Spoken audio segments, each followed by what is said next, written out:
Welcome to set number 1 of 2 pools, 2 qualifiers. We're going to have Legendary Pets Daniel+Project Belgium versus Polar Boys WhoCL and Lucky Rocks.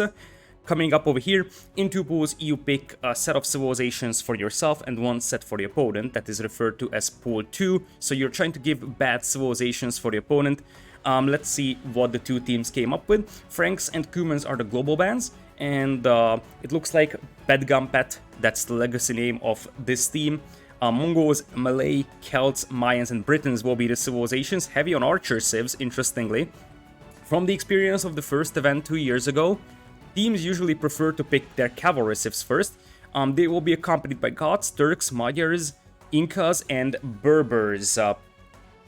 Other side is going to be Chinese, Vikings, Ethiopians, Italians, interestingly, and Koreans. And what's even more interesting, I think, is that Burgundy and Sicilians as the first 2 pool 2 civs.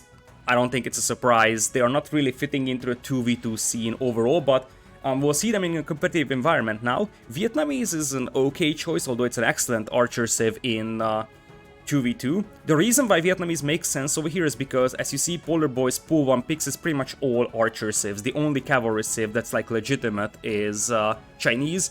So one of the strategies that you can use here is overload your opponent with archer civs or cavalry civs, so they don't really have a good matchup, because you always want 1 archer civ and 1 cavalry civ. Khmer and Lithuanians to end the day, though, are very, very interesting. Both of these are super strong civs, so I'm not sure what Daniel and Project Belgium were thinking over there. But with that being said, we will be able to jump into game number 1. So, qualifiers, it's a best of 5. The loser is out, the winner gets to the next round. So,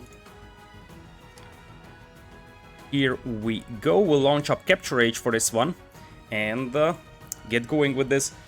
Welcome everybody to the first set of 2 pools 2. There's a lot on my mind right now. I will actually tell you a lot of stories, but first it is the games. So with that, we are jumping into game number 1. So Project Belgium and Daniel in red and yellow to the southern part of the map. To the north, it's gonna be WhoCL, a Chilean player, and Lucky Rocks, I think, is an Argentinian player, but I'm not 100% sure about that one.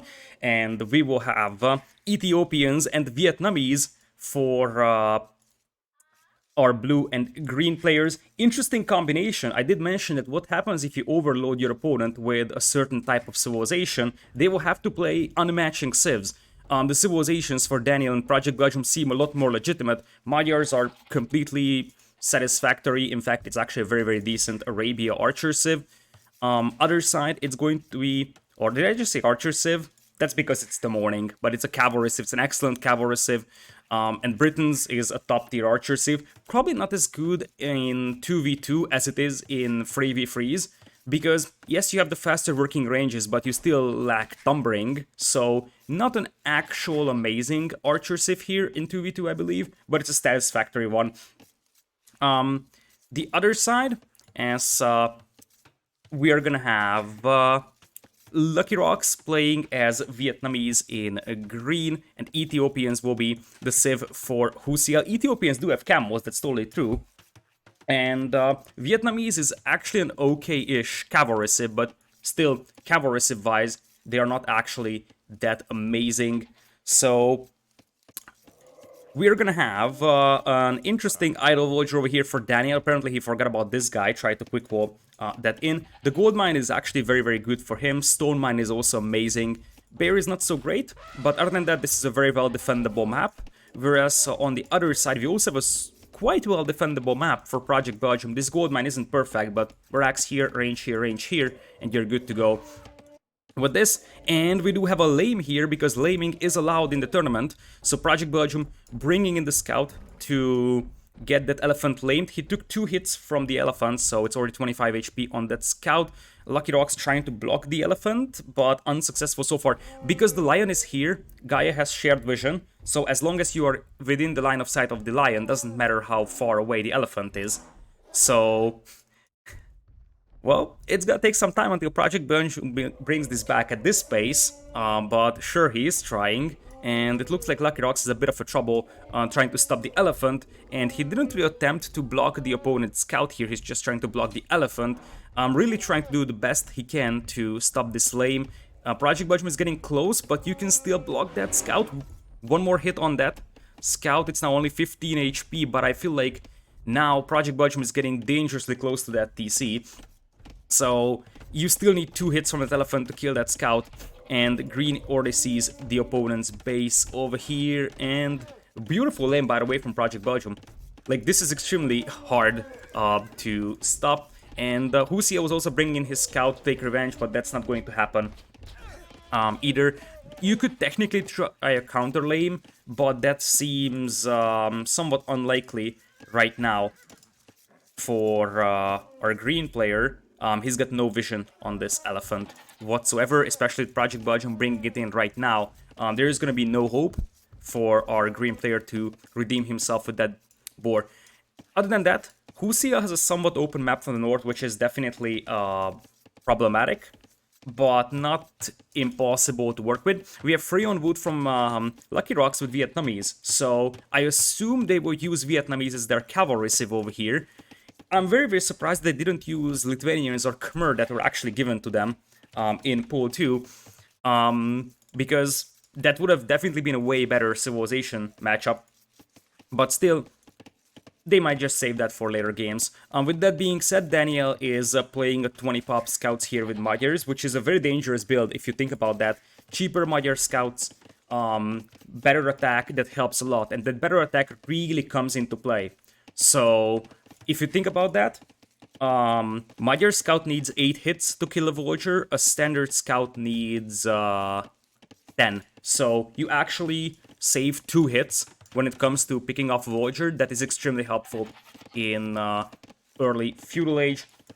So we're gonna have a somewhat unlucky mining camp spot over here. Obviously these hills don't really help you when it comes to placing mining camps, and it looks like we'll have a straight archers build from WhoCL, although he kind of needs to start making a barracks, otherwise he's gonna be late with that range.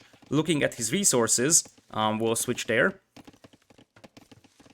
He is somewhat low on wood. I'm not sure if he can actually afford the range, although he's Ethiopian, so he's gonna get a bunch of resources upon aging up.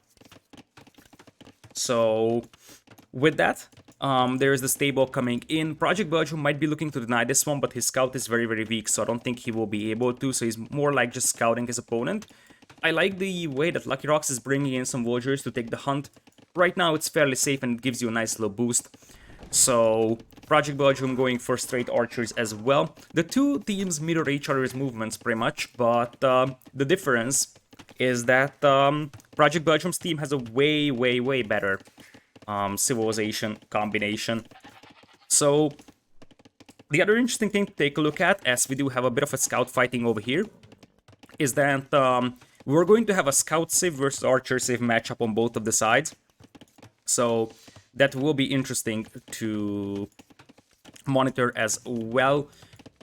With that being said, there is double range archers opening from Project Belgium, only single range, as it seems, from our Ethiopian player. One thing that you have to be paying attention to is that the faster working ranges for Britons could allow you to overrun your opponent very, very fast with archers. And it looks like we're gonna have the scouts coming in for Daniel, slowly rolling his right side up over here, as he's already bringing in the first 2 scouts to do some raiding. And as I said, these are Magyar scouts, so they can definitely do some damage. This wood line seems unprotected. There's a defensive spearman around, but right now WhoCL is playing half open, so he's gonna have to be very, very careful with his spearman. It looks like Project Belgium will be just making archers back at home for now. No spearmen added to fight the opponent's scouts over here, and indeed we're gonna have the Vietnamese scouts coming in. So with that, we have a ping coming in here from WhoCL, just finding Daniel's base, which is a bit interesting because you got a Vietnamese teammate, so you're technically supposed to see where they start. In fact, in 2-1, what we have seen with Vietnamese is that players went for very, very frequent lanes using the ability to see where the opponent starts at.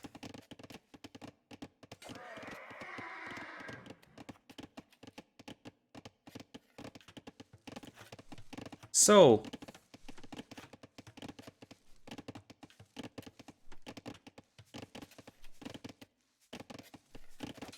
with that,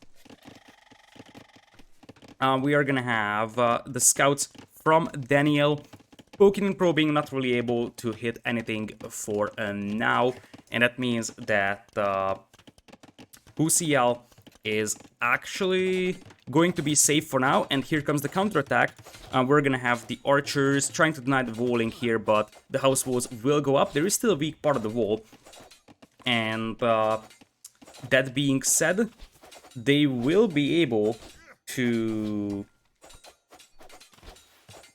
go through the walls here. I think it would be just much easier to get through these walls. These are much harder to revo, but there is a hole for Daniel, and oh my goodness, here is trouble. There is the scouts coming from the back, and they should have no trouble cleaning this one up, but there goes one villager from Daniel. But still, it's a nice cleanup at the end of the day. You gotta wonder if trading one villager to an entire army here might be worth it or not. I don't think it was really worth it, but it is a nice cleanup after all. We also have a counterattack here, though, something that Lucky Rocks isn't really prepared for, and the scout save really struggles to deal with the archers plus spearmen.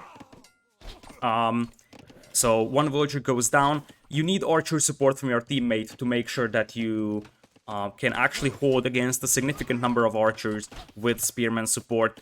We also have the scouts coming in from the other side. Archers on the way from WhoCL, but he's still one range, and this is what I was referring to when I said that you could easily get overrun by Britain archers. Two ranges that are working faster versus just one Ethiopian range. That's very hard for the Ethiopians. The quality of their archers is better with the rate of fire, but after all, this is not enough for WhoCL to deal with this one. He's got +1 attack, no defense upgrades, same upgrades for Project Belgium, but they're cleaning this army up quite decisively. It's 20 army against 11. Villager count is still fairly even, but if you take a look at the resources for Daniel and Project Belgium, they also seem like they're capable of going up to Castle Age in the next 2 or 3 minutes. 69 versus 69 villager count, very nice from both sides. And here's where this could get problematic. The gold mine of WhoCL is very open, and if you just wait for these archers to arrive and pick off the spearmen, this could be extremely troublesome for WhoCL. Still one range, just adding range number 2. You see that he has a significant production bottleneck over here. Has 2 more archers queued up, but he can't really do much with that. Focuses down the archers and not the spearmen, so he's just gonna let his teammate scouts run in. One villager goes down, but they will trade off the archers to the scouts here, more or less. 2 more scouts coming from Lucky Rocks, but when you have to evacuate a gold mine like that, that already is a big disaster. Daniel, first to clear up the castle station. That defensive tower feels very late, to be honest, with this gold. I feel like when they lost the battle here against the archers, they could have thought about that defensive tower on this hill, for the sake of making sure that that gold mine isn't gonna get idle, because that's a lot of idle time on that gold mine. That's gonna impact the Castle Age timing. Project Belgium also getting close to clicking up to Castle Age. The next batch of archers already moving in. And Magyars will get the +2 attack when they reach Castle Age, so their knights will be insanely strong at the beginning as well, and they could easily double down on Lucky Rocks. In 2v2, oftentimes it's better to hit the scouts player or the cavalry player of the opponent, because the archer player is much slower moving, so he takes time to get from his base to the scout player's base. And on the other way around, if you hit the archer's player, the scout's player has a much faster moving army, so he can actually help out a lot faster. A nice market wall over here from Lucky Rocks, trying to prevent the archers and scouts from breaking in. Technically, they are still in this game, but they are in the back foot. Nice move, by the way, from Project Belgium. Take the hill and fire down hills against the wall. Helps a lot getting through the walls of the opponent like this. And that house wall is fairly sturdy, but it's not going to hold forever. And the defensive tower is forced here from Lucky Rocks as well. For now, I think that tower goes up. But we are gonna have archers coming in here from the other side as well. I don't think they will find a lot, but for now, they actually are able to idle the gold miners, and that's already a jackpot for Project Belgium. The biggest thing is 23 archers against only 9. That is extremely scary for our cold color team over here. There will be a couple of scouts on the field with +1 defense, even +1 attack, but no bloodlines for now. They could try jumping on these archers and take their numbers down a little lower, because at this point for those scouts this would be reasonable value. But still, it's gonna be crossbows very soon for Project Belgium. You see that the archers are already on the way. Botkin, arrow, and bow. So first, interestingly, no crossbow upgrade, now it comes in. So when those upgrades hit this army of archers, is gonna be in trouble. It looks like WhoCL wants to take this fight, but then decides not to, because he knows that the upgrades are coming in for his opponent here.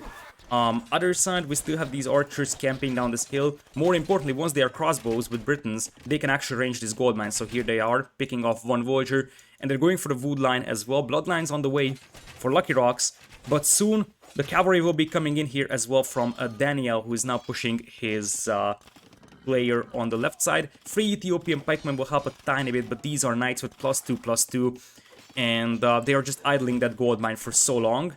And if you actually compare it to the fact that this gold mine is also idle, currently there is no gold income for WhoCL and Lucky Rocks. Pick off 3, 4, 5 villagers here, and there will also be 3 TCs for Daniel, 2 TCs for Project Belgium, so their eco going forward is going to be much better. We already have a 20 villagers lead. And I think if these crossbows get through the walls, that's the end of the story over here.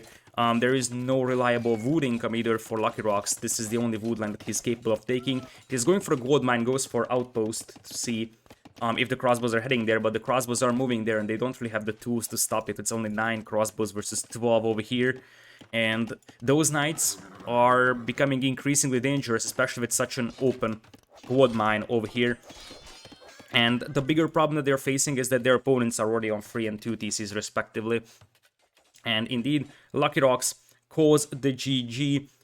Quick strike from Project Belgium's team. I feel like they definitely had the better civ. But one of the things that is important about this tournament in general is drafting well. If you draft well, you're going to have an insane advantage over your opponent. So this is a very, very draft-heavy tournament. And with that, Daniel's team takes game number 1. Quick look at the stats over here. I feel like you see this drop over here that was pretty much villagers getting killed from WhoCL quite heavily when the knights broke in. And overall, he was never able to get to a huge army, whereas if you compare it to Project Belgium, he never lost a major army. At the end of the day, was doing a very, very nice job retaining his army overall. The KD tells the truth, 3.57 for Daniel. Only lost 7 units in this game, whereas Project Belgium went for a 2.73 KD in this game. With that, game number 1 is in the hands of Project Belgium and Daniel, and we will proceed to game number 2.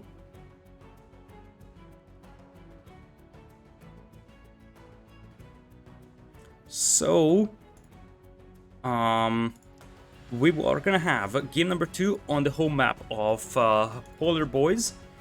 So they will actually decide to go for either Rock Slide or Team Acropolis. So it looks like it will be Team Acropolis. We have Britons and Magyars gone for Project Belgium and Daniel, and WhoCL and Lucky Rocks lost Ethiopians and Vietnamese. So now we are going to have game number 2 on Team Acropolis. In the previous edition of the tournament, we didn't have Team Acropolis, so this is the first time we are actually having Team Acropolis involved in the tournament. And we're gonna have our warm color team, Project Belgium and Danny on the right side, with Celts and Turks here for their civilizations. Other side will be Lithuanians and Vikings, so here are the strong civs of Lucky Rocks and WhoCL.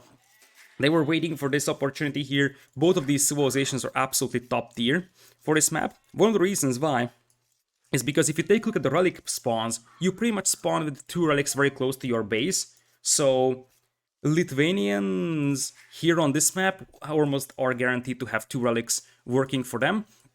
Whereas there should be one in the middle as well. I can't see it right now, but there is one around somewhere. There's a fifth one.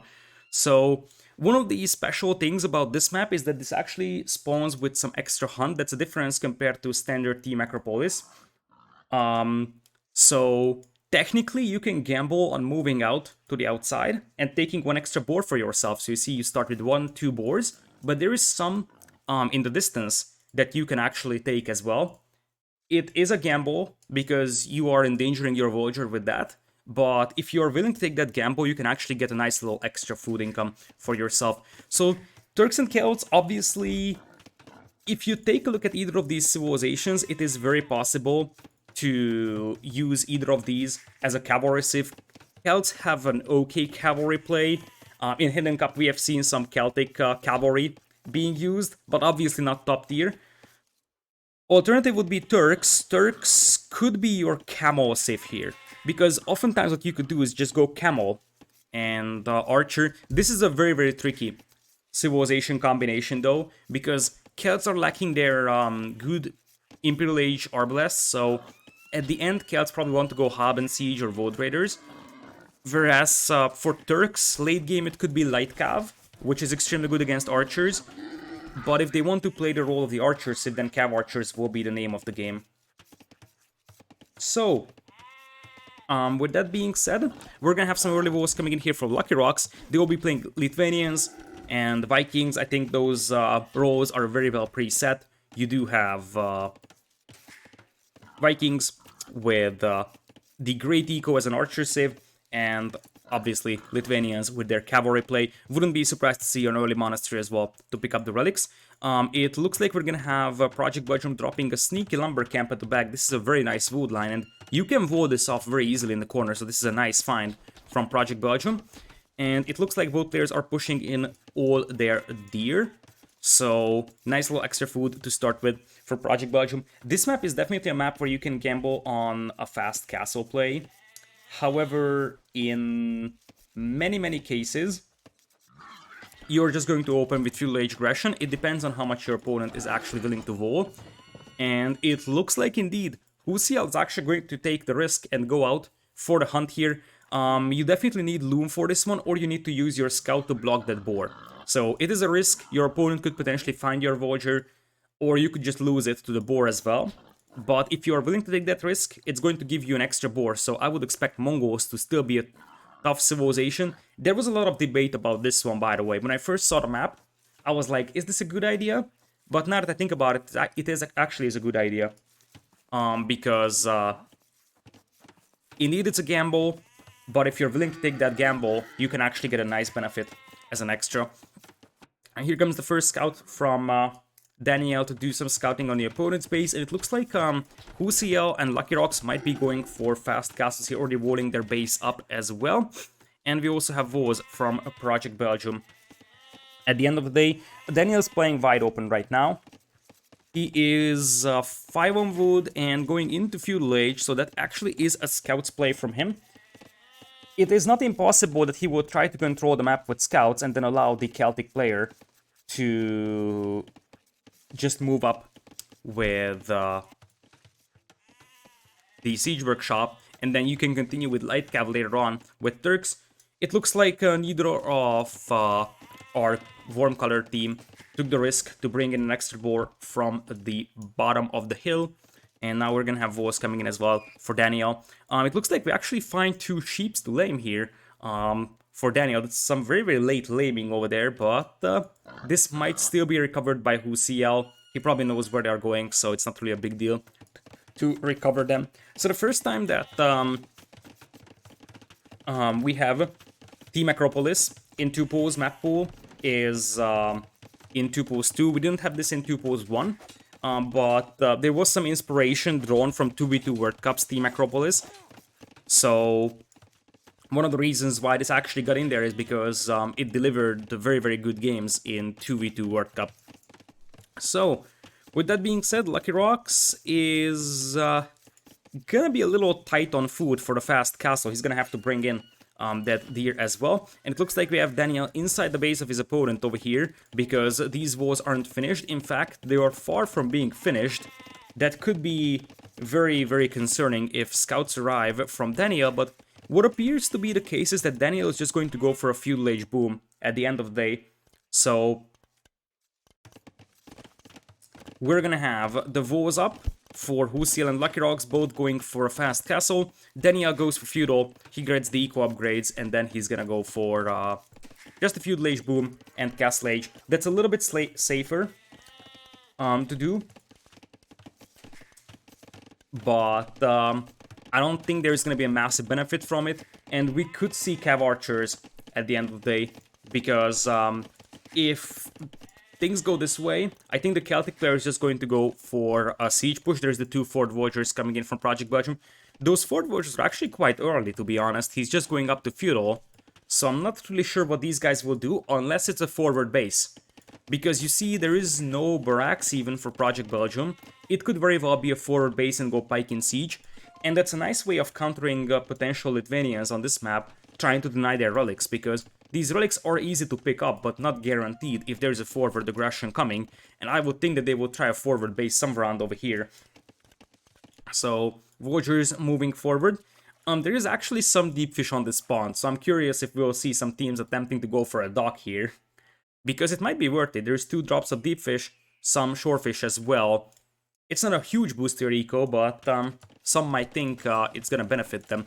Market Blacksmith up, which means we're probably gonna have either just siege weapons or it's gonna be Monk and Siege, because otherwise you probably would have gone for a barracks and maybe even a stable back at home, because then you can add a couple of knights to support your mangonels. I feel like with this composition, as I believe that WhoCL, if he looks at the Fog of War, he could see the dead wolf through the Fog of War had he scouted this area, but he doesn't really have good scouting, so he is going to miss the 2 Voyagers moving forward, and it looks like we're gonna have the barracks being dropped over here, but obviously a blacksmith is a must, because the prerequisite building for a siege workshop is a blacksmith, so it was a matter of question if it's barrack stable blacksmith or market blacksmith. They decided to go for the market approach in this one. And we will probably have Turkish light cav attempted over here. Could be knights as well, but they get the free light cav upgrade, and it also means that they are extremely efficient at picking off monks. We'll have Lucky Rocks just clicking up to Castle Age here. That's a very, very late castle. He's at 29 villagers. I think he was missing the wood for buildings or so. I did mention that he had some trouble with the food. On the other side, WhoCL hasn't clicked up either, missing the wood once again for building, so these weren't perfectly clear fast castles, even though WhoCL got lamed from 2 sheep, but he got an extra boar, so it is interesting that at the end he's going for a 31 villagers up. Project Belgium is just chilling here with the villagers right now, not really doing much. He can't even really do much with those. I did mention that those were some very early villagers on the front. Maybe the reason why they were sent so early is because he was suspecting that the opponent will be looking for them. So if you send them early, it is less likely that your opponent finds them, because they weren't looking for those villagers when they actually started moving forward. We're gonna have a double range archer play here from WhoCL and the knights from Lucky Rocks, and immediately Siege Workshop comes in here for Project Belgium. Whereas his teammate is going to support with what indeed is going to be just Turkish light cav. So the real question is, how do you deal with the knights? That's the big problem that you're facing. You don't have pikemen, you don't have camos right now, so really there is no answer to knights, and knights can just pick off siege weapons very, very easily. There's the monastery, so we have the answer for that. We have no vision on this from WhoCL, and I would like to add that the stone mine is dangerously exposed for WhoCL, so defensive castle, counter towers might not be able to work out. It also looks great that this entire stone mine is in the Fog of War. So, I like the patience of Project Belgium. He's not unleashing his mangonels just now. This sneak is meant to make sure that it actually delivers a huge damage once it is ready. But Project Belgium is playing this one patient. We have a second TC coming in for Lucky Rocks. No monastery just yet to pick up the relics, but we have the first knights out already. Late cav indeed from our Turkish player. Mangonels now popping out, and they will actually try to go through these walls. Archers are still back at home. for WhoCL. We already have 4 archers moving forward though. And it really seems like we're just gonna have light cav here, fast husbandry for Daniel as well. Contingency walls coming in for WhoCL. He's gonna need the defensive siege workshop or just a couple of knights at the end of the day to deal with this one. There is 1 monk, but you could still make a case for 2 or 3 knights being able to jump this one and still be cost efficient. Vultures going down over here in quite rapid succession. The crossbows are getting closer and closer, but I think the light cav will intercept them, and these light cavs have 4 pierce armor, so they should have no trouble cleaning that one up. 4 mangonels are now out. They are waiting to pick off the monk with the crossbows and then send in the knight to clean up the mangonels. Once again, WhoCL is off from gold, and he's losing an awful lot of vultures. He's down to 29 vultures already, make it 28, and as I said, it seems like this army is getting it cleaned up over here. So WhoCL is in big trouble over here. Already down to 27. Now that monk is a little bit mispositioned, and here come the knights. This is going to be extremely important engagement. 1 monk goes down, 2 monks go down. That was a beautiful fight for our cold color team here though. They got their crossbows cleaned up. That was somewhat predictable. So it's going to be 3 TCs for a yellow player, 2 for a red player, and keep in mind that, yes, WhoCL is down to 28 vultures, but he's Viking, so technically he still has handcart. It's not ideal, it's far from ideal in fact, but at least he's not completely dead thanks to being Vikings. He's gonna get TC up over here on the gold mine. 3 TCs for a Lithuanian player, now going for the monastery for relics, and this push seems to stall out for the time being. We'll have new mangonels coming in for Project Belgium, but it seems like now WhoCL will think about moving forward with the crossbows. 3 TCs for our yellow player. Project Belgium not adding TC number 3 right now, but he's super heavy on gold, so this is actually a legitimate, genuine Hoang rush with 20 villagers on gold. That definitely isn't an amazing eco balance. So one thing I'd like to point out is this one. Project Belgium actually yoinks a relic away from here, limiting the options of his opponent, and isn't there a hole? I swear there is a hole there. And indeed, there is. So, WhoCL once again in trouble. He's gonna need some assistance from his teammate. Down goes for defensive siege workshop, which should also be alright. They seem like they actually want to launch a big counterattack, and knights and crossbows together could definitely be a possibility to really deal damage, because like the light cav will clean up the archers, but they won't really do much against the crossbows, so that could be a dangerous counterattack. TC under fire right now. We already have 36 villagers for WhoCL, so he's slowly climbing back into this one with the mangonels, defense, and then just 2 TC and generally Vikings. He doesn't have a foothold on the lower parts of the map though, so he doesn't really have a reliable wood income. You see that he's forced to take these small wood lines. Here comes the first defensive mangonel, as he's going to repair his TC. His wood is actually looking really bad, and oh, the misclicked villagers on the repair. That was a disaster. Oh my goodness, that's an absolute disaster. He actually was forced to repair from this side and this side, but he ran beneath the TC, loses the town center. First TC eaten by the Celts here. 1 TC traded to 1 mangonel isn't really great. Here come the knights though for a counterattack. We'll see how much this does, but they're behind by 40 villagers, so it has to do an awful lot to make a comeback over here. Now light cav will jump on the crossbows, and I feel like this looked like a scary counterattack from Lucky Rocks, but at the end it's not really going to be. Mangonel once again coming in, takes 1 nice shot over there. Monk trying to convert the only unit that it is capable of converting, and that's a crossbowman. So now the mangonel will try to pick off the monks here. The monks have sanctity, so it's actually pretty hard to kill them. First shot does connect, but if you don't pick off the monks, then the knights won't be able to finish off the mangonels. Nice mangonel micro from WhoCL over there, and they do break into Project Belgium's base, but they still need to do a lot of damage with these units over here. The knights, they only have +1 defense, so TC5 actually is fairly capable of picking them off. They do have the relic though, which is an important addition. Still, nice mangonel micro, beautiful mangonel micro actually from WhoCL. He has picked off like 4 mangonels with this one, and now finishes off the monks. So the defense here at the end was alright. The problem is that they fell behind in eco quite badly. Daniel now switching to knights. The better late game composition still probably goes to the team of WhoCL, but I'm not sure how they're gonna reach late game with 34 Voyagers only on their Archer Civ. So, second TC coming in right now for WhoCL, trying to save that gold mine as much as possible. His base right now is a mess. But we do have a Lithuanian player with currently 1 relic, and it seems unlikely that he's gonna have more. So, yes, it's a fairly well-boomed Lithuanian player with 1 relic, so it's not the end of the world, but it's far from ideal. If you secure the second relic, I can still start believing, but it's tricky. I feel like it's the late game composition that only goes to the favor of Lucky Rocks and WhoCL here. Everything else, much better for Project Belgium's team. And you see 82 Voyagers already for Daniel. Daniel's got an insane macro going on for him already. So adding stable number 2 and 3.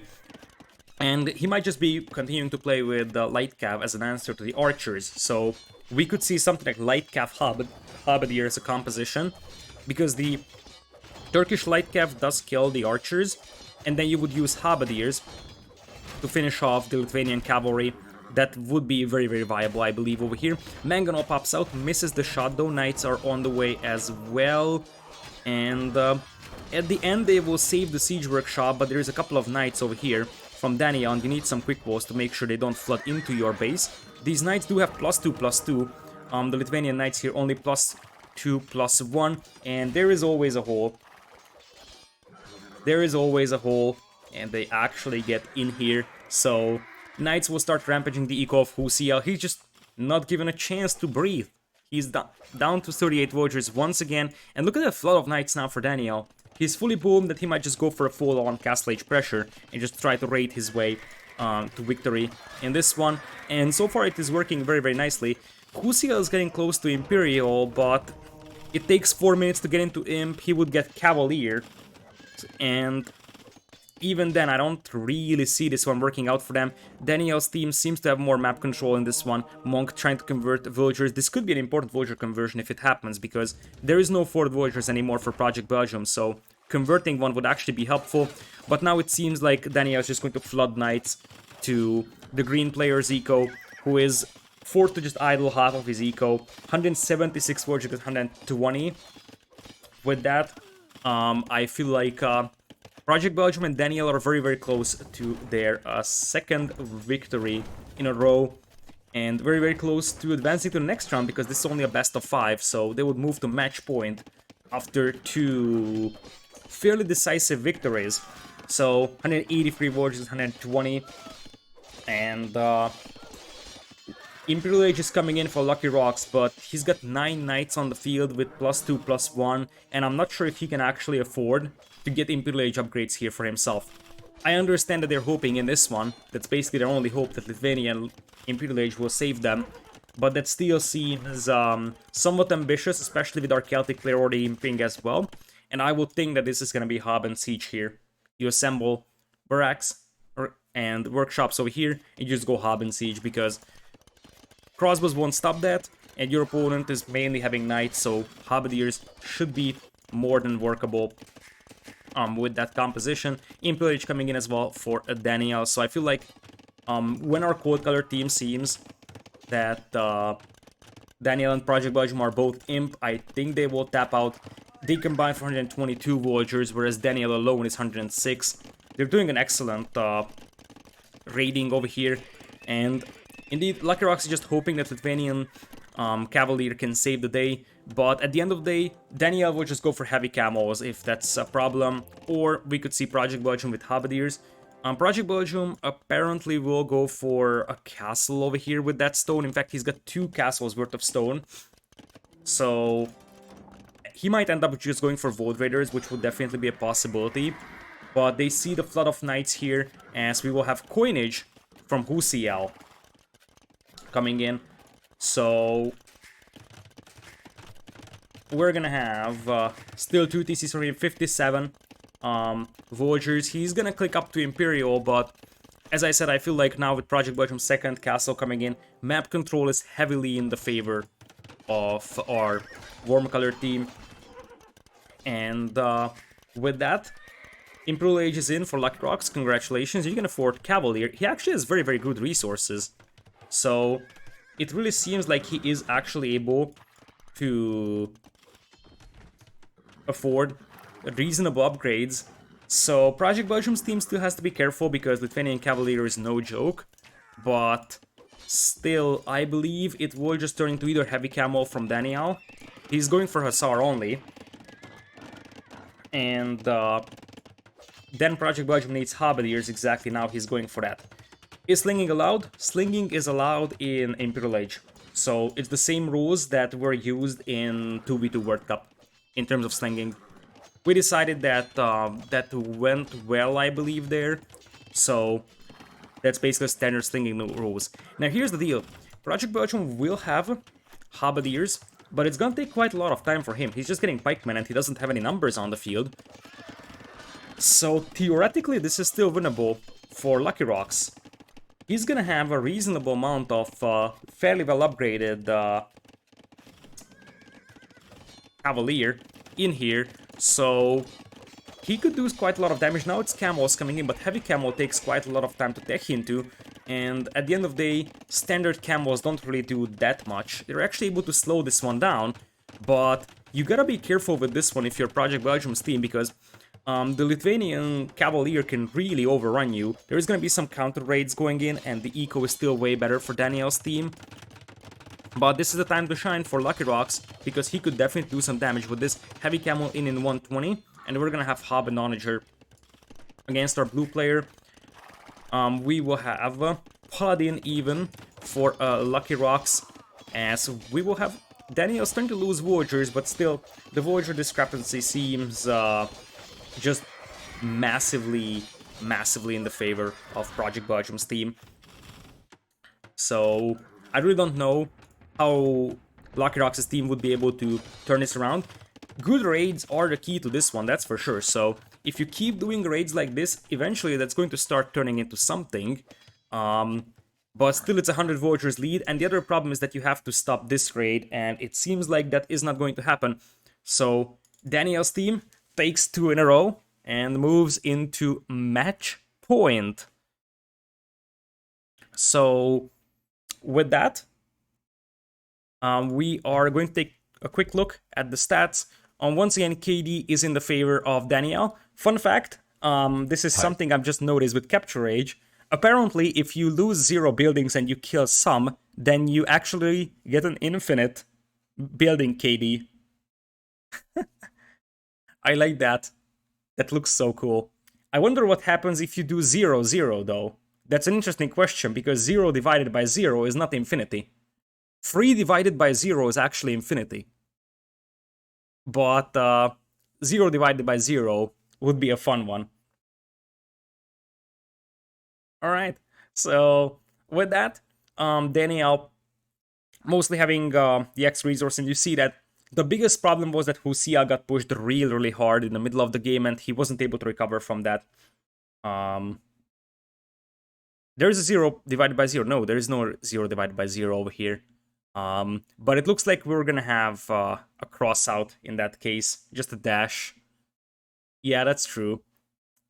So, with that, we will get back to the lobby over here and get ready for the next game.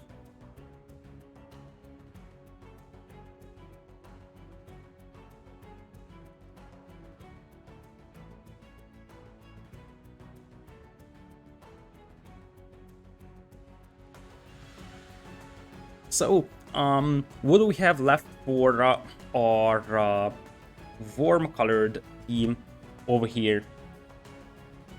We do have Mayans, Malay, Mongols, Goths, Incas, Berbers as other civilizations, whereas on the other side, we're gonna have Chinese, Italians, Koreans, Burgundians, Sicilians, Khmer. Apparently, no one really wants to use these civilizations. Well, it is what it is. At some point, you're gonna have to. Because if it goes into 5 games, you actually have to use the new civs. But apparently, they seem so bad for 2v2s according to the teams that they will not use it in game number 3 either. And we're going to rock slide. So let's get going with game number 3, especially if Capture Age is willing to cooperate, but completely ignore the big red error messages on the right side. We're going to Rock Slide, which was a brand new map made for Red Bull Vololo 3, I believe. So we will be using this as well. This is the first time that Rock Slide is actually used in a 2v2 tournament or so.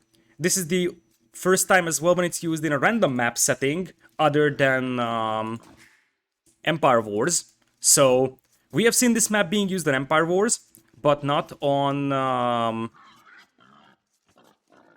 random maps. So we're gonna have WhoCL as Chinese in blue on the right side, and Khmer for Lucky Rocks in green. I feel like that's a little bit wasteful, because you could use Chinese as your cavalry. So we talked about that in terms of pool 1 civs, Lucky Rocks and WhoCL doesn't really have any amazing cavalry civs other than Chinese. So it feels a little bit wasteful that you use Chinese as an archer civ. It's a great archer civ, but it's a matter of you have other archer civs in your pool 1, like Koreans or Italians, whereas you don't really have other good cavalry civs. So I feel like it would have been much better here. But it's match point, so maybe they believe they need their strongest civilization here. Other side, we'll have Gods for Daniel in yellow, and we will have a Malay for Project Belgium in red. So prepare the fish traps, everybody.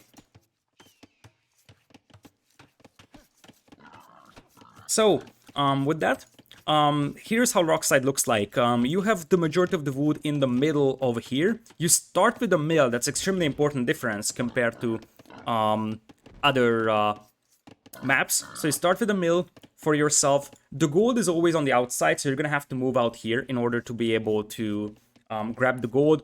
All the stone is located on this outer rim, and it's actually sheltered by a layer or 2 of trees. So you have to chop through these to actually access stone in this one. So tower rushes aren't really an option over here. And we have some early walls from Lucky Rocks.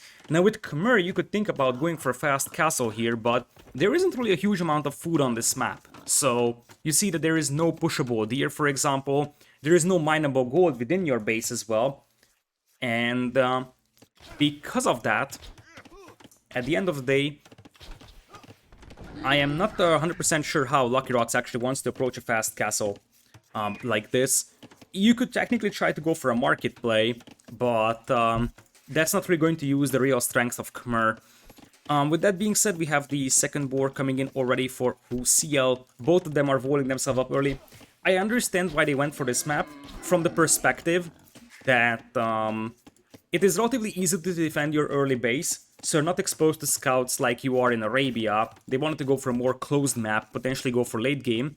We do have a bit of a scouts war over here, but it is just Project Belgium losing a bit of an HP, and we will have him looking for a hill here. There isn't really a lot of hills on this map, but there's a couple, so you can definitely try to get a hill and then turn back and fight. So it indeed is a good question, what do you play with Gods and the Malay? Malay can be an elephant civ, technically. It's not going to be a cavalry civ, that's for sure, because they're even missing +2 defense upgrade. So it either is elephants, which could still work because they have very cheap elephants, but more like an archer play, or potentially ships. We have seen this in Red Bull, that ships are actually legitimate on this map. So you can actually just lock down your opponent's base. I would love to see that. So on the other side, we do have militias out from Daniel. Even a forward barracks. That's an interesting concept. Apparently he wanted to do a forward barracks rush over here, and he's laming golds. That's what you do with Gods here. He's laming the golds, and I guess the idea is that since all the gold is on the outside, you can legitimately lame all possible gold from your opponent. And I think these militias just serve the purpose of making sure that this lame actually works out well, but they aren't really needed. We're gonna have gold mine coming in here for WhoCL, but if Project Belgium actually goes for a dock and goes for a couple of galleys, he can push away villagers from here, and that could be a very problematic situation. In fact, I was telling this on Red Bull that I feel like one of the legitimate strategies is that you make ships and you cut off your opponent from getting to the outside. You could definitely do that, especially with Malay, but other cities like Portuguese could make sense as well for this one. Project Belgium is going for 4 on wood, or 4 on gold, and quite a lot on wood, which could signal a dock coming in for him, although it could just be a straight archer play as well. Whereas Daniel is just relentlessly laming all possible golds from the opponent. He's also going for what is basically a Drosh FC build, so gods do have reasonable knights. They can definitely play with knights really well. And here's the dock from Project Belgium. It's a little late, to be honest, because you see that he's almost up to feudal age, and ideally you want to be able to get the first galley out by the time you reach feudal. But galleys here, if you can lock down this area, it's going to be insanely hard for your opponent to get gold. You can just trap your opponent within his own base. So that's probably the grand plan over here for Project Belgium's team. Whereas I think it could very well be the possibility that Project Belgium just delays this one as much as possible. There's a barracks coming in here for WhoCL. Delays this one with galleys, make sure that his opponent isn't really able to go for gold, and at the end of the day, it just allows a player like Daniel to go for a full boom. One thing is sure, in order for Daniel to be able to go for any sort of infantry with gods like Huskars whatsoever, he needs to get stone. So that might be the reason why he's already sending out villagers to chop down the wood and access that stone, because the sooner you start the better. Militias will actually find this gold mine over here. These are still Dark Age walls for a moment, but now they're Feudal Age, so they should hold. But this is actually a nice combination, because there is actual galleys coming in, and the combination of the militias and galleys here will mean that these villagers will unlikely be able to escape. So even if they try to run, the militias will just start killing them, and the scouts will block them. And galleys actually kill villagers quite fast over here, so you see that they are already forced to run, and they will have to run towards this side, but... Oh, nice quick pause. That's beautiful quick pause actually from WhoCL. Scouts looking for the villager kills over here. Those were some very, very nice and neat quick walls over there. So they're trying to save 2 villagers, but it very much seems like there is going to be no gold income for Lucky Rocks and WhoCL. So I'm really unsure which direction they would be heading. Nice quick walls over there. That was actually very, very nicely executed. WhoCL had his struggles in the previous games, especially the Acropolis one, but those were some nice quick walls. Forget what I said. Oh, actually, no. Actually, no, he saves those villagers. Those were some very, very nice quick walls, but guess what? Daniel's coming with a forward archer range. Look at Daniel being all over the place, laming those golds, getting a barracks up. Now it looks like we have a towers aggression over here from Lucky Rocks. Here's only one problem with towers, though. You can only afford one. One of the reasons why the stone is on the outside here is to make sure that this doesn't always turn into a tower war. And Daniel can just make a counter tower in case these guys want to break in here. Nice contingency walls as well. And once the first archer comes in here, these villagers will be in trouble. There will be some archers, though, from WhoCL. So he's trying to go for the villager, save his gold miners. For now, the galleys will be heading back, so they will actually try to clean this one up as much as possible. Walls are up on these gold miners, so the scouts won't be able to do much. And with that, this galley is going to be a bit of a trouble against that many scouts. And that's nice moves from WhoCL, trying to camp down this archer range, making sure that this archer isn't able to harass the gold miners. The scout is still rather strong, and scouts are actually surprisingly good against early archers here. Militias are in as well, and that's not looking great for WhoCL. He's eventually going to clean this one up, but he's going to have no gold miners, and that means that he can't go for additional archers. Indeed, he's already going for skirmishers. Other side, the galleys apparently are just chilling at the back of Project Belgium's base, who is getting ready to click into Castle Age over here, so his eco is looking pretty good. There apparently is no fishing ships right now, but I would love to see some Malay fish traps being used. WhoCL is going to pull a bunch of villagers now that the galleys have gone. So he's going to be able to pull some villagers for this in. The reaction is actually pretty nice. And our Khmer player is actually getting close to clicking up to Castle Age, getting some villagers on gold, so he finds some gold mines.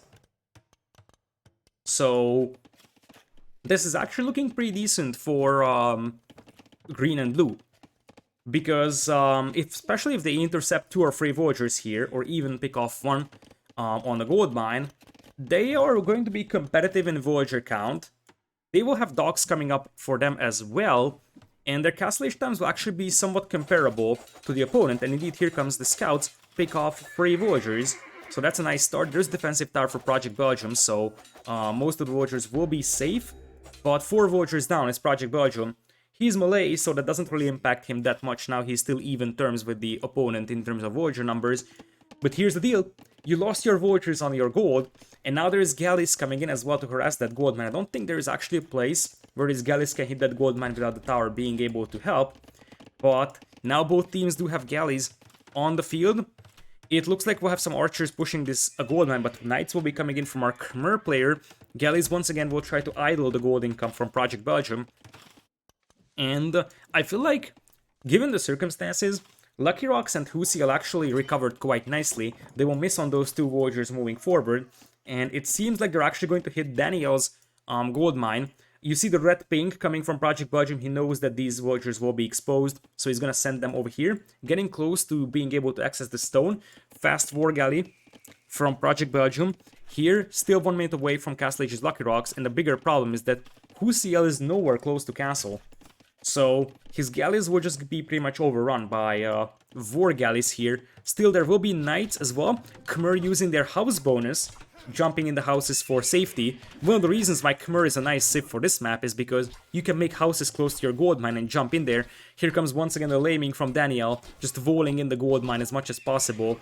And Lucky Rocks is not up to Castle Age yet, so he can't really make knights. And because of barracks being relatively close, you can just spam Spearman to make sure that the opponent isn't able to get knights out. And you can even vote this table in if you're Daniel, and suddenly the situation is much, much worse for our cold color team. We will have WhoCL clicking up to Castle Age soon as well. But right now, Lucky Rocks has massive gold income, and that also can be told of WhoCL as well, just getting a market up. Lucky Rocks selling wood right now for a bit of a gold income, but as I said, Daniel could very well just vote this stable in as well, or even vote the houses in, indeed. You just vote the houses in and the villagers can't escape. It looks like we're gonna have a pikeman upgrade coming in from Daniel soon, because he's dropping a second barracks. Now the war galleys will be taking down the docks. If you had a good demo here for WhoCL, that would be extremely helpful, but he only has fire galleys inside. So, with that, we are gonna have knights soon coming in for Lucky Rocks. He's mixing a couple of scouts as well because he can't really afford a lot more knights. Takes an okay engagement over here because the spearmen don't turn around, but still it's quite a lot of spearmen against those knights. Villagers will get picked off, so this is actually an acceptable engagement for Lucky Rocks here. Villager count is actually not that much in the favor of Daniel's team. Castle Age on the way for WhoCL as well. And we're gonna have the first dock going down over here. More war galleys on the way. Galleys will actually try to hit Project Belgium's gold mine over here, which would actually find a bit of a redemption. And it looks like we're gonna have light cap spam coming in from Lucky Rocks. Nice reaction from Project Belgium, taking away the villagers from the gold mine. Idle villagers are still better than dead villagers, so that's an acceptable move over there.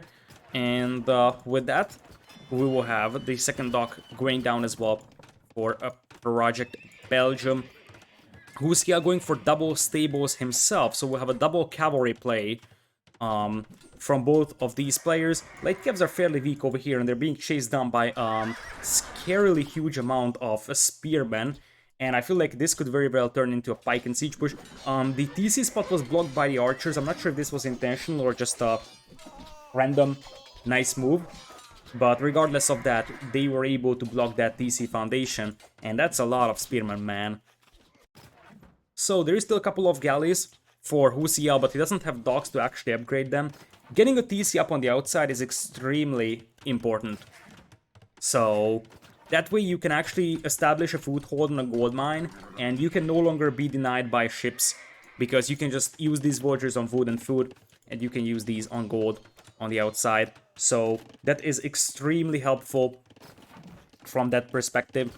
I like the fact that Project Belgium is taking on the blacksmith. This delays whatever tech switch our blue player wants to do, and we'll have Malay Battle Elephants coming in here for Daniel's team, now possessing a 13 villagers lead, but second TC only just now coming in for Project Belgium, and no second TC for Daniel. This is a very, very, very messy outside.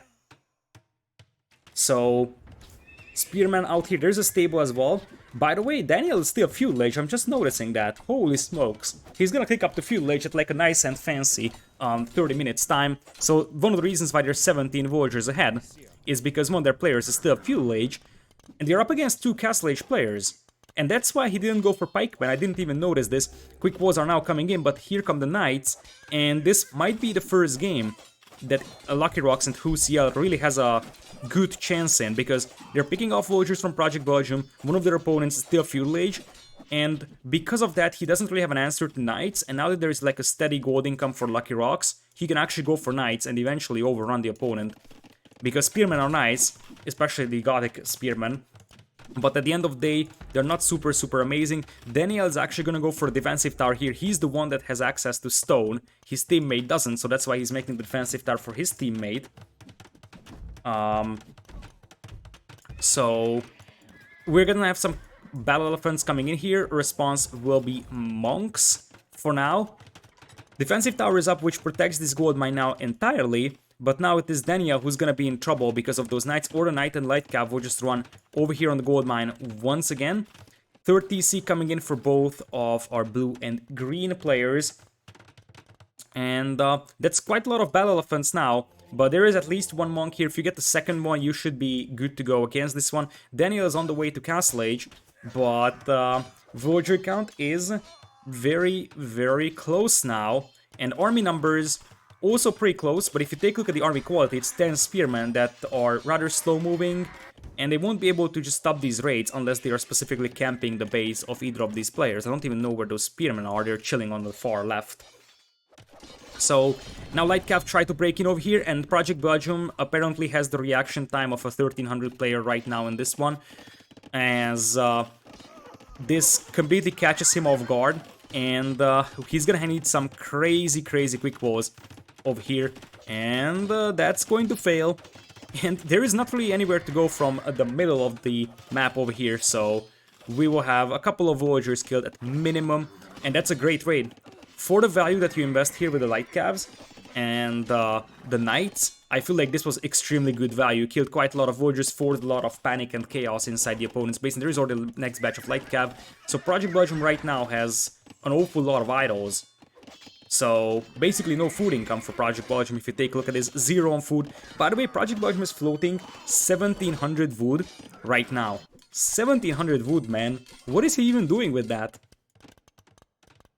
600 gold, 1700 wood. He could click into Imperial if he wanted to with all those resources, if he had a market. So, with that, there is still elephants on the other side though, and WhoCL's eco isn't looking super amazing either, and because of the war galleys being here, you can't send your monks to clean up the elephants. Luckily the elephants only have 0 pierce armor right now. They could go up to +1, but well, quick walling against the elephants is a little bit easier than quick walling against the light cav, so that's going to work out well, but these will actually cause a lot of chaos inside WhoCL's base. So this game is not over yet, because there is going to be pikemen now from Daniel. Daniel's getting TC number 2 up as well, and it looks like the knights and light cav will actually get cleaned up. So Vorgal is now moving in. This is a nice move. They will actually start taking down the stables here. Both of those could go down really fast, and because of that, cavalry production could struggle quite badly for our green player over here. So stables going down as well, and on the other side we will have first stable down, and the second stable, it looks like it's gonna stay for some time, but not an awful lot of time, to be honest. And Light Cav now trying to clean up this aggressive barracks, but that's not gonna happen either. There's going to be a mangonel to take it down. This is still a very, very messy game, as we do have a double Light Cav play from Lucky Rocks and WhoCL. It looks like the elephants were slowly cleaned up by the town center, so crisis averted over here. Although there, I think, is a hole over here, so it is very possible to have those Light Cav breaking in. Pikemen are now out, Mangonel trying to take that barracks down. And the thing is that if you take down these stables, the knights can run into the base of Lucky Rocks, so he's gonna be in trouble. There's gonna be siege workshop, and one of the things that's very problematic with this map is that once you lose your opportunity to leave your base, you will be completely trapped inside, and you will have nowhere to go. So, if you go for Mangonels now, and start pushing this TC, if the TC and Siege Workshop go down, there's gonna be like 30 villagers here that have nowhere to go, and knights already coming in. Khmer can jump into houses, but that's going to be still an awful lot of idle time. Even more importantly, you will lose that TC to the Mangonels if you can't react to this one, and if that happens, you will have all these villagers pretty much being dead. And even though there is some nice raids coming in from WhoCL and Lucky Rocks, I feel like they're not gonna do enough damage to compensate for all of this disaster. Because there is no Siege Workshop, or, well, there's Siege Workshop, but there is no Mangonel coming in up until now. Pikemen cleaning up the Light Cav over here. And we still have 61 villagers for Lucky Rocks, but soon he's going to feel himself a lot unluckier, as here comes a battering ram, the second Mangonel, opening up the front first. That buys some time for Lucky Rocks to get a Mangonel out. But still, right side is safe for WhoCL, as he's trying to get some Light Cav raids going, and he even adds a couple of monks. It looks like Project Belgium actually goes for more war galleys, so it feels like, okay, we're gonna have to fight this on water, because WhoCL is redocking. So we're gonna have some naval engagements over here. Nice quick walls from Danny on the left side to prevent the Light Cavs from raiding that lonely villager on the gold mine. But here is where the big fight comes in. The ram gets taken down by the Mangonel.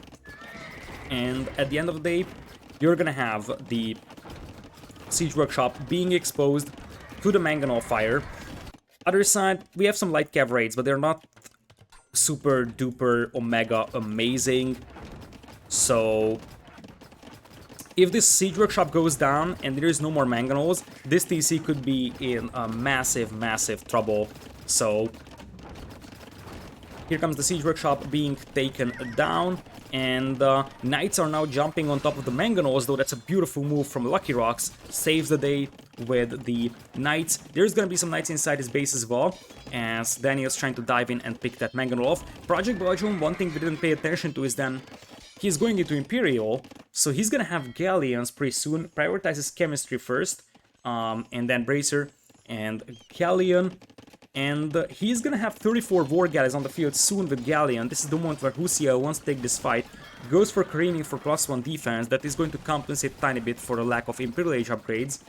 Mangonels shooting at ships here, getting a nice connection, but not really something that is amazing at the end of the day.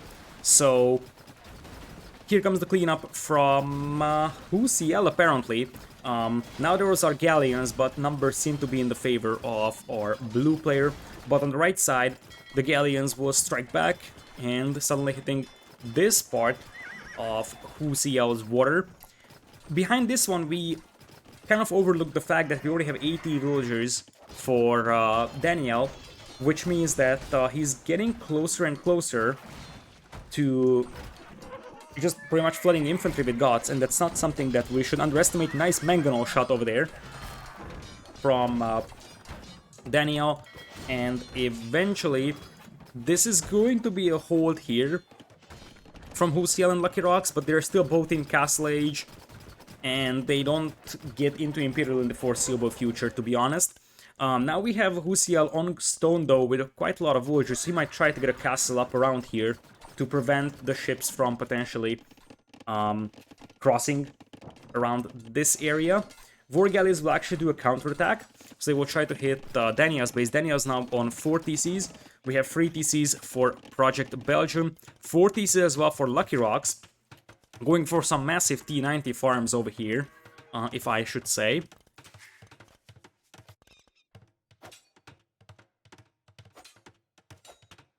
So with that, We're gonna have apparently a ram push coming in here. This was discovered by Project Belgium as he's making those world famous melee scouts. To try and stop this one, he will go for a pikeman defense. For now, it still needs some time until this ram push actually starts becoming something, but Imperial Age is on the way for WhoCL. His base is gonna be open. And true, you are right about the fact that this is indeed Khmer, so these are not that much. Well, position-wise, these are T90 farms, but luckily he's playing Khmer. That being said, he is playing Khmer. Oh my lord, here come the knights, and it's nice to have a fleet of galleons, but you shouldn't underestimate the fact that, as I said, Daniel only has pikemen on the field, and those aren't really enough to catch up with the knights, and that's a lot of villagers going down. WhoCL's team actually has a 40 villagers lead in this one. And now the Khmer boom starts to kick in, and there is no more space for those villagers inside that TC, and as I said, they have nowhere to go. Like, the best thing they could do is run for the water, because there's at least galleons helping them over there. But Daniel goes down to 66 villagers, and indeed they're running for the water, but it's too late. And even though there is water control right now for Project Belgium, they're behind by 50 views, and now it's going to be just like Islands. You redock with a castle, and there's going to be halberdiers. So there is no response from WhoCL to that, but Daniel is going to be in a bit of a trouble. He's going to launch an attack against Lucky Rock's base here on the outside. Lucky Rock still struggling for a gold at this very moment, but the castle goes up here for WhoCL, and he's not ready to creep up on this just yet. Shipwright and Coinage coming in as well, and there is no reliable wood income either for Daniel. If you take a look at that, he's got 10 villagers on wood, some of them here on the outside. He just can't go for wood, because his wood lines in the middle are getting denied by knights. So, scorely, this technically still in the favor of Daniel's team, but look at this cleanup. And Project Belgium is the real player that is dragging that score up, but he's got galleons, and galleons won't actually kill the castle over here. You will need a castle here if you're WhoCL, to be honest, or you need your galleons to clean this one up really soon, because this base is wide open, so just 10 knights and the same happens to WhoCL as it did to Daniel. But we have Imperial Age coming in here for Lucky Rocks, and that would be 2 Imperial Age players against 1, and Cavalier from Khmer would do quite an awful lot of damage here. Mobility would also be heavily on the side of our cold color team. It looks like this is gonna be cleaned up by Kept Ram, so this push didn't really do much. Didn't really materialize, and there is not even Kept Ram upgrade. For WhoCL, he's gonna go for defensive castle over here, and now here come the galleons. They do have careening. There is actually careening as well for Project Belgium, and from the first game we were seeing on this map, it seems like it was a good decision to involve this in the map pool, because this definitely is delivering so far an entertaining game at minimum. So, these gold mines are still lame, but it's not really a big deal because it's only palisade walls. Eventually, Lucky Rocks is going to lose that market, by the way. I like these knights camping down this gold mine because Daniel right now is struggling a little bit for gold income as well, especially with Light Cav raiding him. And he's still nowhere close to flooding Huskars or anything. He has up to 93 villagers, so he's recovered quite nicely. Defensive castle coming in from Project Belgium.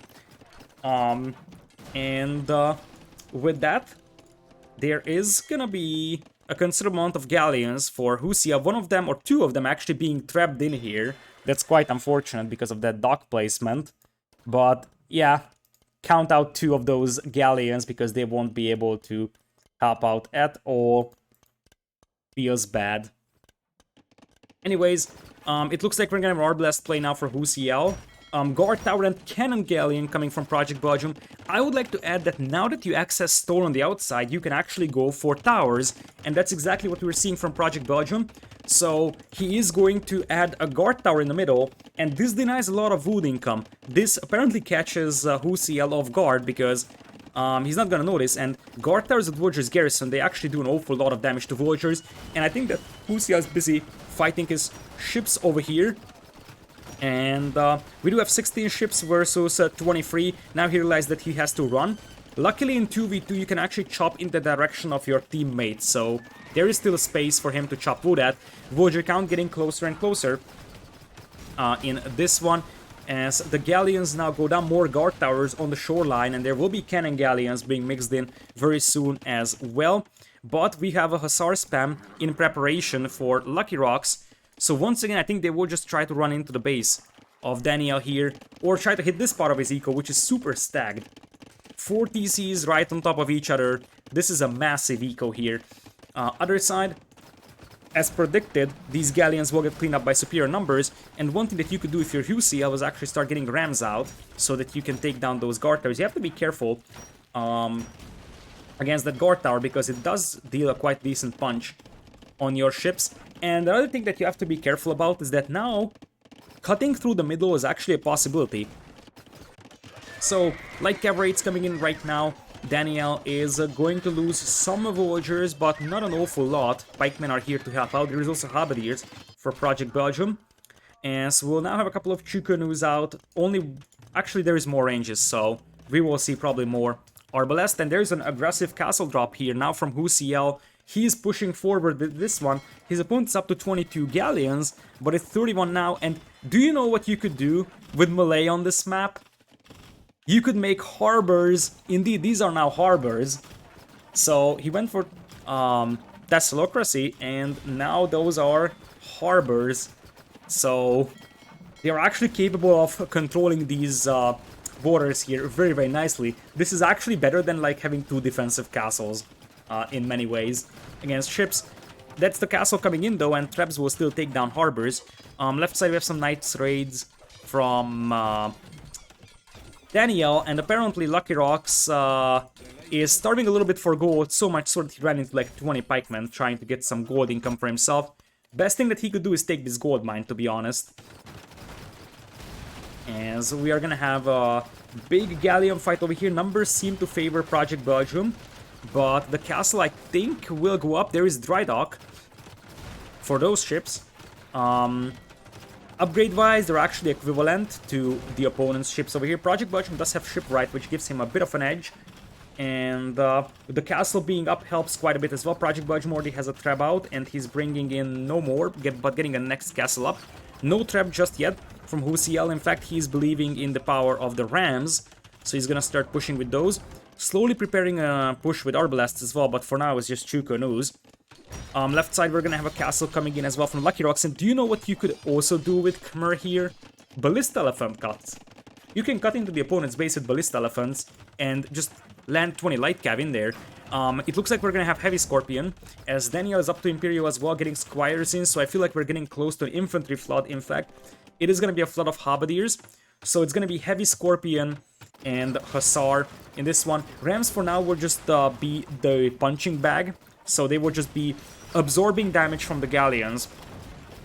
And with that, this is still going to be a good one, I believe, for Project Belgium. You don't really want to run into the range of that tower or the harbor.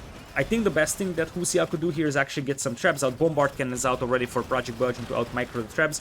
But Rams are relentlessly pushing forward, and as I said, they're soaking up a lot of damage.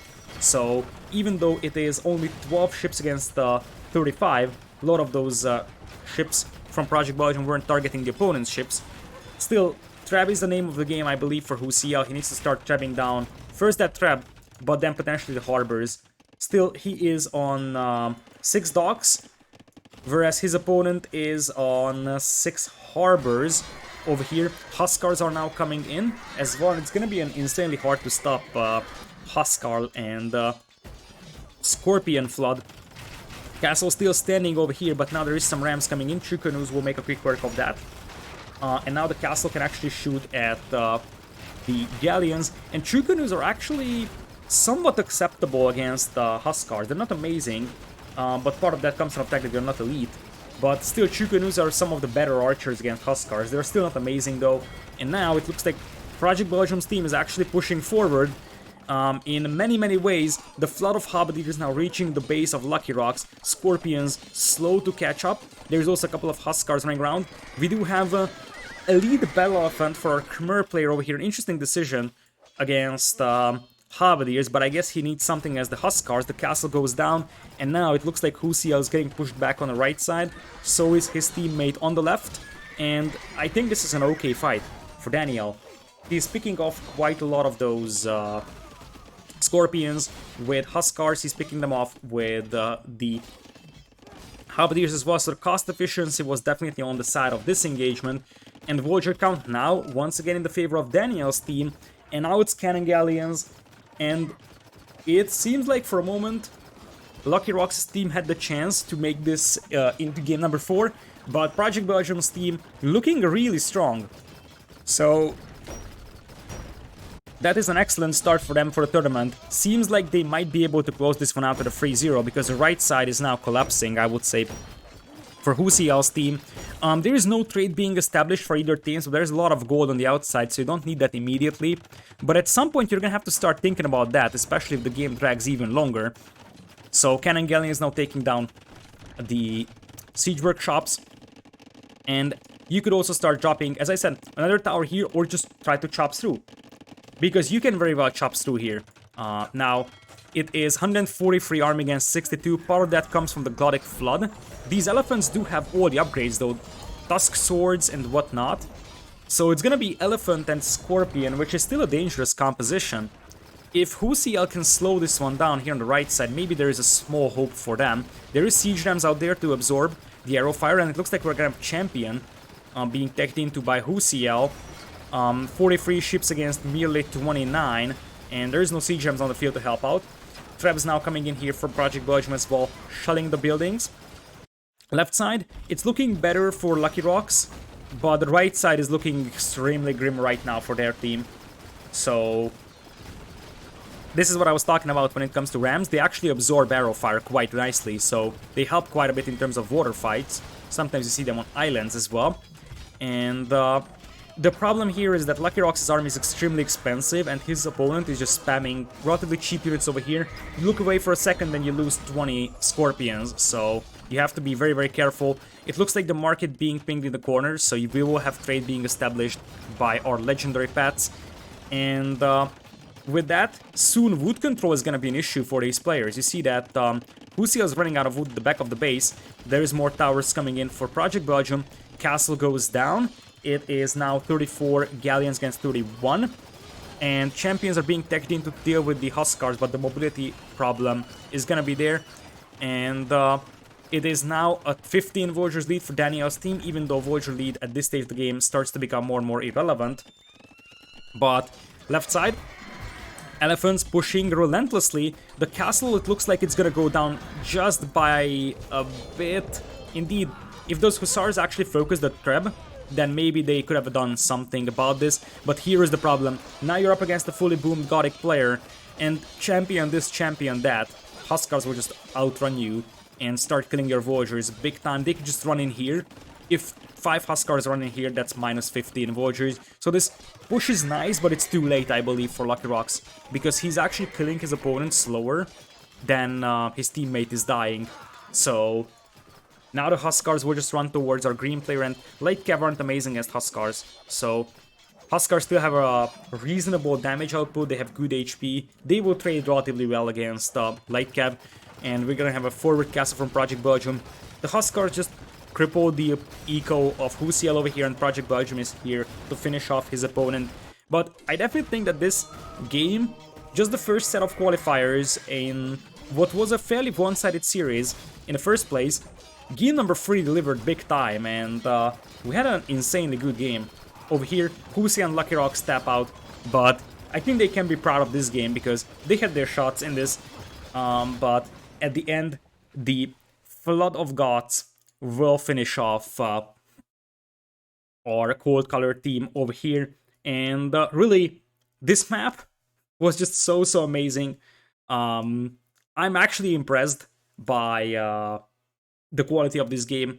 At here, we will see a lot of versatility. It's going to be amazing to see this one with like top 8 teams fighting off against each other, because there's a lot of strategies, there's a lot of depth to this one. I feel like post-Imp, I like the civilizations of Daniel's team a little bit better, especially for the playstyle that they did. And with that, Project Belgium's team is the one that advances to the next round of 2 Pools 2.